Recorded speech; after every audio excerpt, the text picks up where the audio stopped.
大陆女星范冰冰去年6月爆出阴阳合同逃税疑云，演艺事业全面停摆，神隐4个月后在微博 PO 出道歉文，以8.8亿元人民币约44亿元新台币罚锾换取免除刑罚，但社群网站还是几乎呈现停摆状态。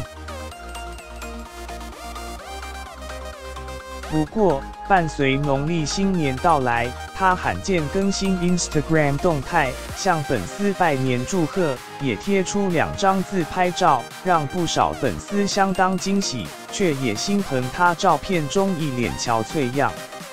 范冰冰陷入逃税风波后 ，Instagram 至今已经停摆9个月没有更新。昨天4日，罕见发布动态，文中仅简单写下2句话：祝大家新春快乐、平安，爱你们，向粉丝祝贺拜年，让不少等待许久的粉丝雀跃不已，纷纷哭喊想念你，愿你一切安好，女王回来了，超想你的。希望你一切安好，要常常发文哦，我们好想你，新年快乐。